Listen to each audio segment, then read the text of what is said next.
Good morning. I'm WFIN News Director Doug Jenkins, and happy to be with you from the banks of Lake Cascade today. We're going to be joined here in a moment via split screen by Findlay Mayor Lydia Mihalik. She's on her way to the Texas border today to talk about the immigration policy that's been in the news lately, that being the separation of children at the border from their parents when their parents try and come into the country. And we're going to try and bring in the mayor here. Give me one moment here, and we should be able to bring her in live on. Be going to the border today. It looks like she's being added in here.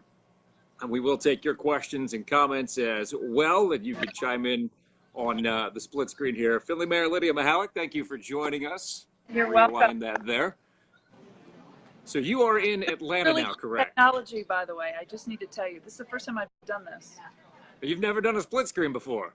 I've never done a split screen before, no. Well, welcome to the wonderful world of split screens here.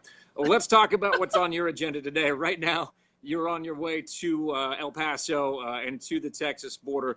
Get us up to speed on what you're going to be doing today.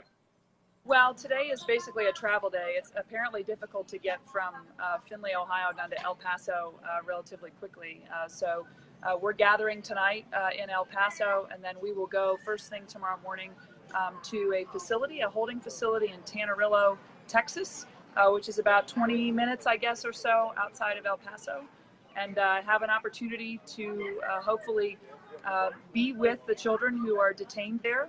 And basically what we're doing is calling on Congress to do something about this process, to pass a law that prohibits the administration from continuing to do this. I think that's what the Trump administration has asked over the last week or so is, help us fix it. We want to fix it. And I believe wholeheartedly that they do want to cease this practice. And there are mayors from across the country, Republicans and Democrats, that'll be there tomorrow morning as well. Well, let's talk about how the U.S. Conference of Mayors got involved in this. That's the delegation that you'll be going with. They came out against this policy a week ago about when you were in Boston for that conference. How do the mayors play into this? What is the mayor's concern when it comes to this national policy? I think from our perspective, I chair the Children Health and Human Services Committee, and then we also talk about this issue specifically in our immigration task force. And basically what we see is this inability of Washington to act and how it's kind of manifesting into problems not only there along the border, but in cities across the country. I mean, it's this debate around sanctuary cities has happened because of our inability in Washington to fix, our immigration policy. We need, and I think the president has said over and over again, that what we need is comprehensive immigration reform, and we need to get on board to make that happen.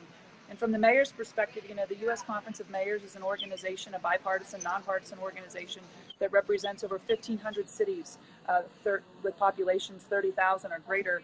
And the conference really allows mayors to have a comprehensive say truly on what is happening at the federal level. And we talk about all kinds of things. Immigration is not the only topic of the day. We're also talking about infrastructure issues and issues around food stamps and the Farm Bill and how those things that happen at the federal level impact the constituents that we represent in cities across the country.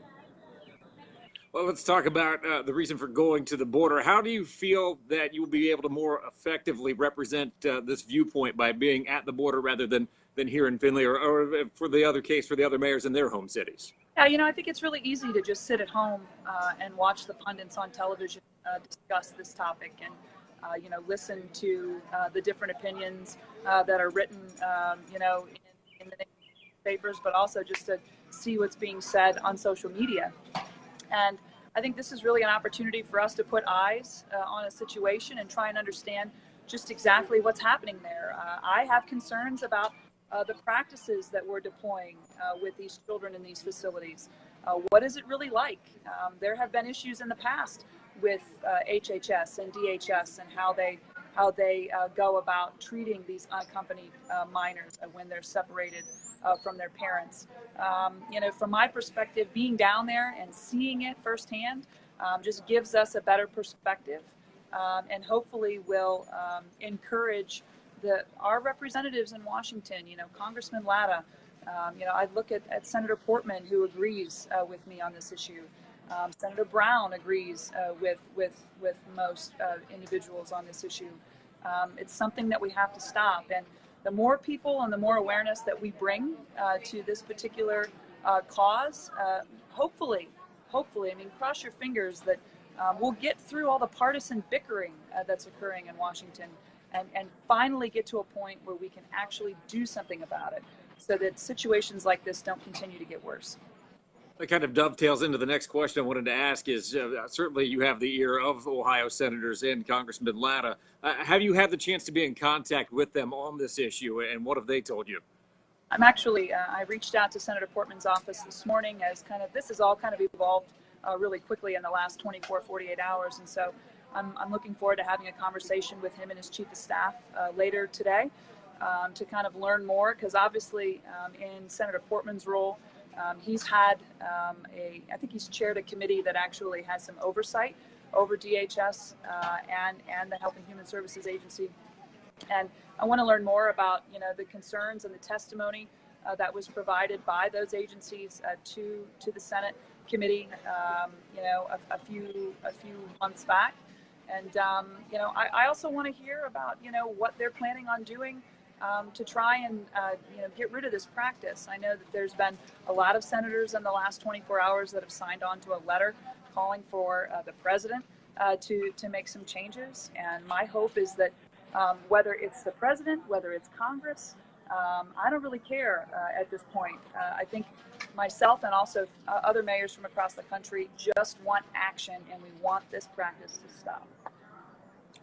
Well, I appreciate your time. Before we let you go, we do have one viewer with a question. I don't know if you can see the comments on your end or not, but Timothy Harris asks, first of all, he says it's good that you're doing this, but wants to know how this trip is being funded on your behalf. Yeah, I'm personally funding it. Okay, well, that answers that question then. I hope you're getting your frequent flyer miles then. Great. Hey, Doug, I really appreciate you reaching out to me on this. Well, thank you for taking time out there in the Atlanta airport. Safe travels, and we'll check back in with you when you get back to Findlay. Okay, thanks. Take care. Bye-bye. Findlay Mayor Lydia Mihalik joining us here, and I believe all I have to do is press that button, and there we go. So we do appreciate you joining us here on Facebook Live today so that we can talk with the mayor about her trip to the border in Texas and talk a little bit more about the immigration policy. Certainly, this is an issue that's being talked about at the federal level, but now trickling all the way down to the local level with what the mayors from the U.S. Conference of Mayors are doing. Findlay Mayor Lydia Mihalik, a part of that 10-mayor delegation. You can read about that story right now at WFIN.com. We'll embed this entire video on WFIN.com as well, so you can go back if you've missed anything. You can check in and listen to the answers there. We do appreciate you joining us. We really like doing these Facebook Live videos and love seeing you chime in with us as we do these live. We'll continue to bring you more of these throughout the future. In fact, Alex Parker will be live with the Special Olympics torch relay. That's happening today, this afternoon, around 3:30. It's supposed to start at the State Highway Patrol Post on North Main Street. So Alex will check in with you there. For now, I'm Doug Jenkins for 1330 WFIN.